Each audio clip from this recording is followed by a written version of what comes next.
Hey families, Dr. Mommy again. And as part of our assignment for class 7, I thought we'd take an actual walk through history. So I'm gonna just to see how far we've come. And I'm gonna start with your history, or in this case, Gracie's history. So I'm gonna pretend that the length of my foot represents her entire lifespan. She's almost 10, so works out well. But here's where she was born, and as the channel knows, she's about 6 when she made an Egyptian shadoof and moved water with sticks, and she was about 7 when she made Snaily the robot. I think it was about here that she made a Leyden jar and an Archimedes screw, and about here where she made the Galileo incline, and here's where we are today. That's a lot in less than 10 years, and I'm so excited to see what the next 10 years and the next 100 years for her brings. I know it's going to be incredible.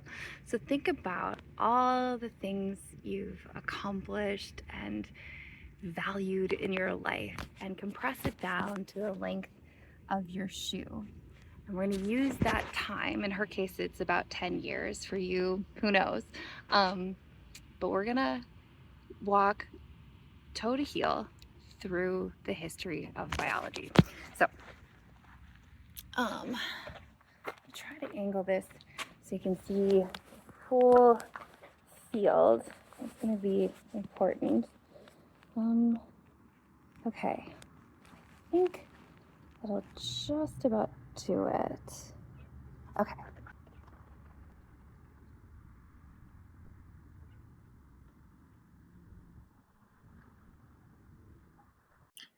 So as far as we know, the study of life, of biology, starts with Aristotle, and he was probably doing his work around 350 BC. And remember, for us, that's where we started doing our first herbarium sample gathering and comparing them to our first 6 herbarium samples.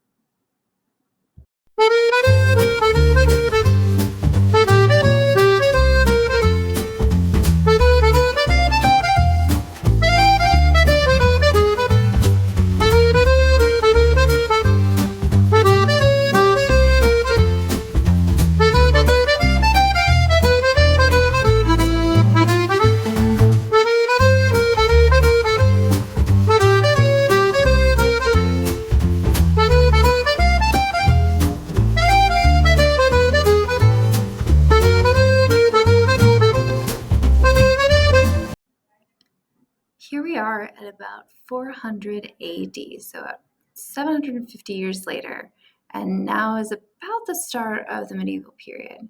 And remember that for this class, we had those 3 unusual herbarium samples that were copies of herbals, which we ultimately had to set aside.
So here we are at about 1400, so about 1,000 years after the medieval era began. Let's keep going.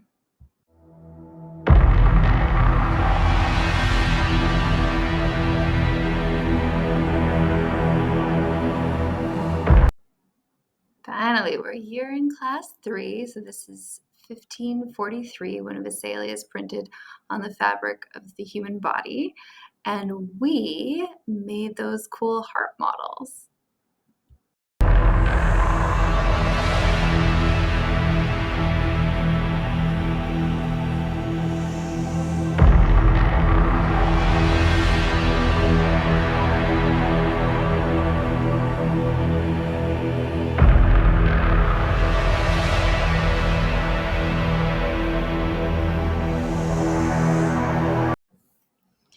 And here we are about 85 years later in 1628 when Harvey published on the motion of the heart and the blood.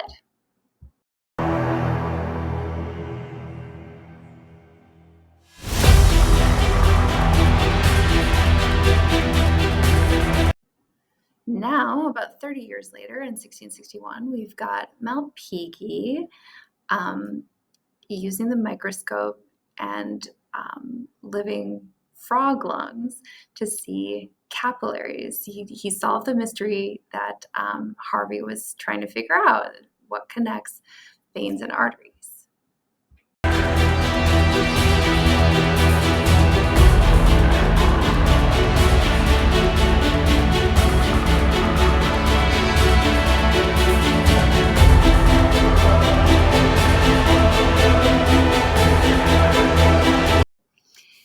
And at about the same time, in 1668, we've got Swammerdam, publishing his book on insects, and a little bit later, in 1673, we've got Lyell starting his correspondence with the Royal Society of London, and we built our very own lenses.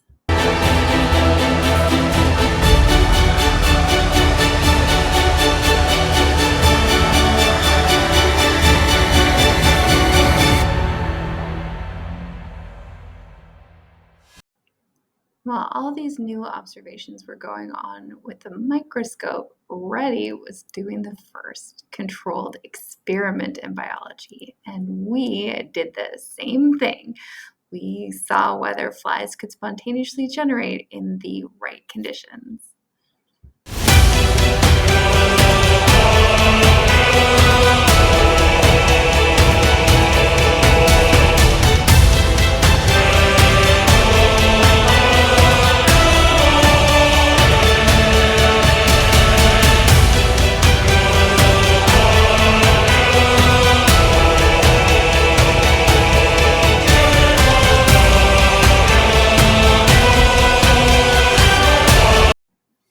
As we move forward about 60 years, we're now at Linnaeus, who is gathering together all of these correlations between different plant species. And this is where we get our final set of herbarium samples. And now we can really see the similarities between certain species and the differences between certain groups of species.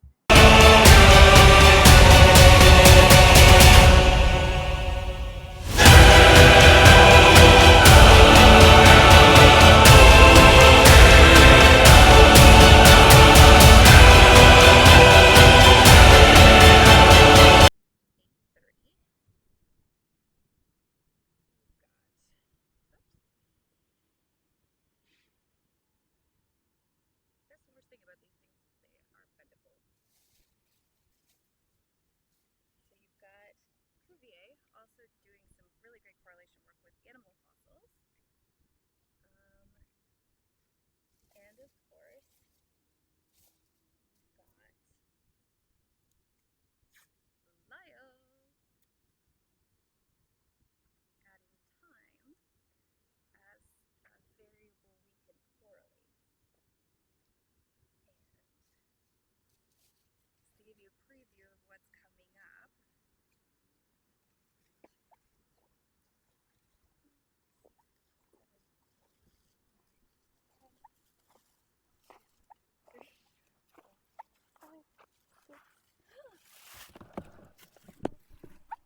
8, 9. We're like here for where we are today. So you can see things are really starting to speed up in terms of biological discoveries, but we still got quite a ways to go between Lyell and us right here. So I can't wait to go on the rest of the journey with you.